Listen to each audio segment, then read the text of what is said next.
Place à notre invité au cœur de l'info. Nous revenons sur cette visite d'État de Luiz Inácio Lula da Silva en France. Je le rappelle, la première visite d'un président brésilien depuis 2012. Il ne s'agissait pas seulement d'afficher quelques sourires et de partager de chouettes dîners, on le sait.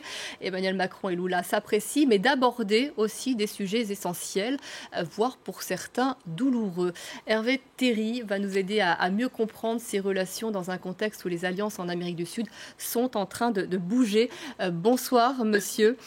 Merci beaucoup de répondre à nos questions ce soir. Vous êtes géographe, grand connaisseur du Brésil, directeur de recherche émérite au CNRS, je le disais en présentation tout à l'heure, professeur associé à l'Université de Sao Paulo au Brésil et l'auteur notamment de Amazon, un fleuve en partage. Alors n'oublions pas que la France a une frontière avec le Brésil, ce qui définit de facto une relation privilégiée, mais ces relations ne sont pas forcément harmonieuses ou toujours harmonieuses. Qu'est-ce que Lula est venu chercher tout d'abord en France? Officiellement, il est venu pour aller à la Convention sur les océans. Il est parti ce soir pour Nice. C'est la première raison. La deuxième, c'est aussi de s'occuper, comme il le fait depuis son retour au pouvoir, de redresser l'image du Brésil qui avait beaucoup souffert sous son prédécesseur, notamment sur le plan environnemental.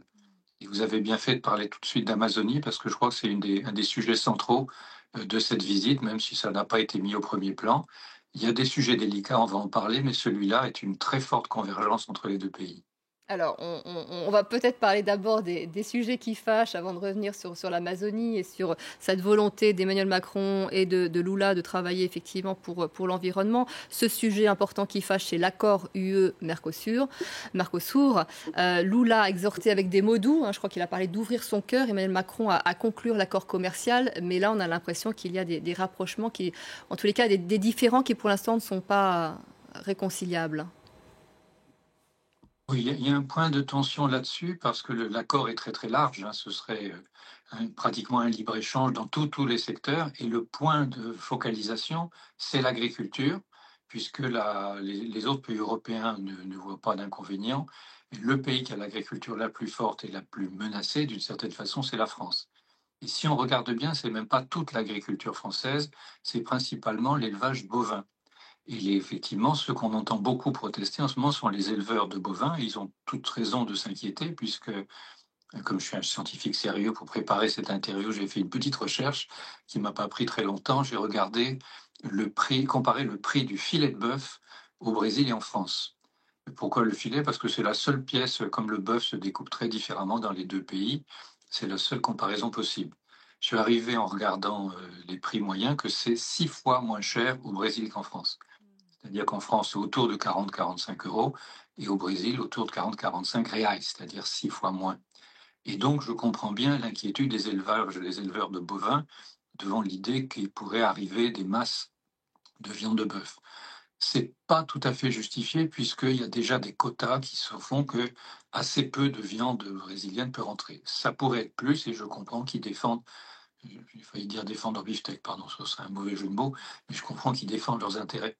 Par contre, vous n'entendez pas du tout les gens qui pourront acheter du soja en franchise, vendre du fromage ou vendre des boissons au Brésil. Donc, je pense qu'il y a un point limité au fait que l'agriculture pèse lourd dans l'agriculture, dans l'économie française et plus encore politiquement.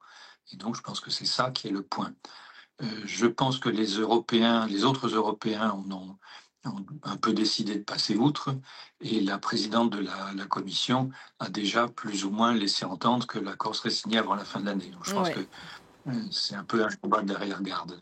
Non, mais c'est vrai qu'en tous les cas, Emmanuel Macron tient à conserver cette posture pour les agriculteurs français. Et ça on l'entend. On entend les arguments aussi de Lula. Il est dans un équilibre assez délicat, Lula, parce que bon, il s'entend très bien avec Emmanuel Macron, mais il a aussi ce partenariat, notamment avec la Russie. On l'a vu à Moscou lors des commémorations au mois de mai. Et on lui reproche, la France notamment, c'est ce qu'a fait Emmanuel Macron, lui reproche son positionnement, sa proximité avec la Russie, son manque peut-être de dénonciation face à ce qui se passe en Ukraine. Et là, Emmanuel Macron lui dit il se tutoie, tu as un rôle à jouer, on t'attend sur ce dossier.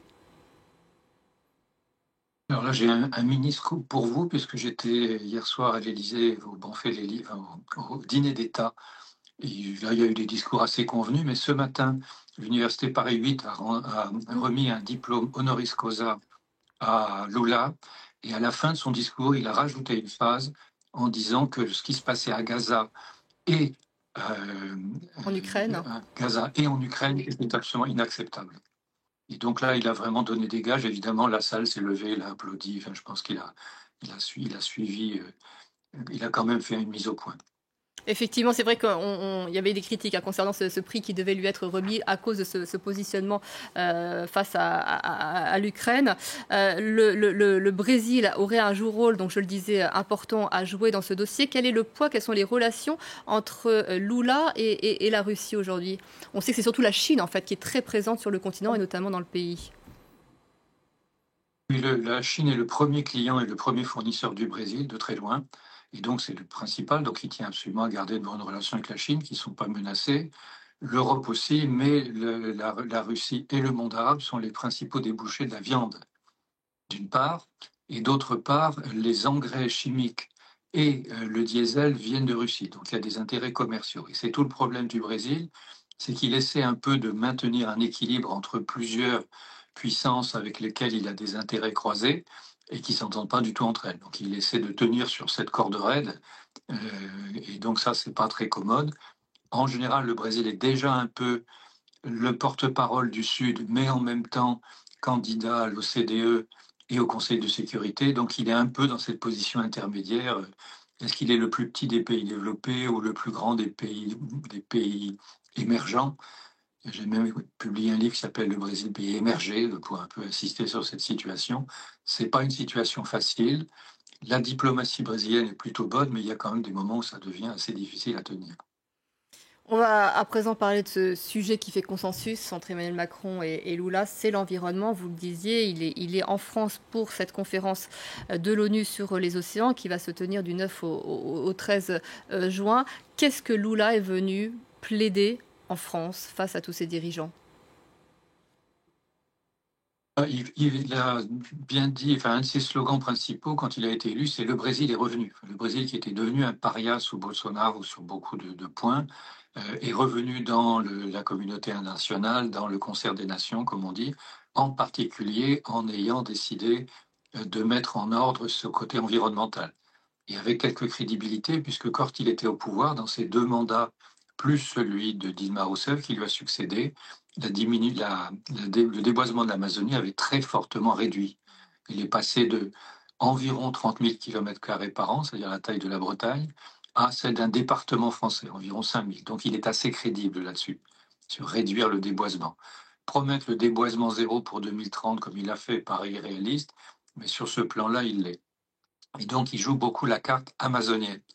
Et là, c'est ce que vous disiez dans votre introduction. Macron, hier soir, l'a encore dit. À chaque fois, on rappelle, la France est présente en Amazonie par la Guyane. Et donc, il y a eu une décision qui a été annoncée hier, c'est que les Brésiliens n'ont plus besoin de visa pour aller en Guyane française. Ce qui était absurde, parce qu'ils pouvaient aller librement en métropole, mais pas en Guyane. Donc, c'était une aberration juridique. Ça a été levé et je pense que ce sera très apprécié en Amazonie. Par ailleurs, il y a la COP 30 à Belém qui approche.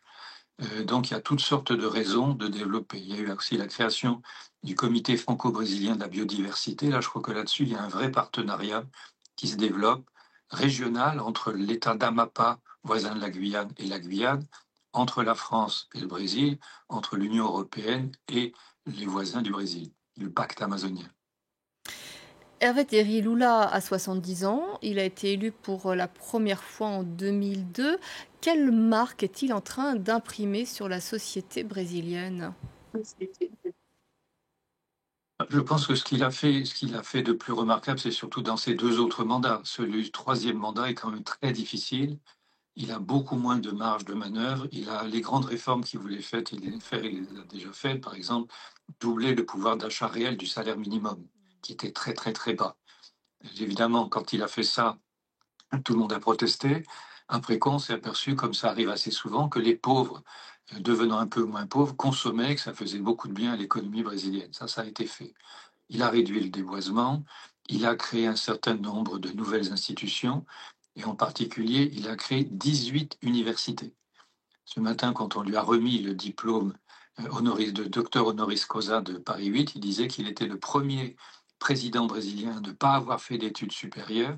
Par contre, il est de loin celui qui a créé le plus d'universités, 18 dans tout le pays. Et ça a fait doubler le nombre des étudiants. Ça change tout parce que les classes populaires et les petites classes moyennes qui envisageaient même pas d'aller à l'université, maintenant ils peuvent y aller. On a même créé une université pour l'Amérique latine, de façon à développer les relations avec les voisins, et une université afro-brésilienne. Il a annoncé ce matin qu'il voulait créer une université pour les autochtones, ce qu'on appelait jadis les Indiens ou les indigènes. Donc ça fait partie de ce qu'il veut faire. Évidemment, il a choisi d'annoncer ça dans une université, c'est de bonne guerre, mais en tout cas, il a là aussi, ce qu'il a déjà fait que cette promesse est crédible.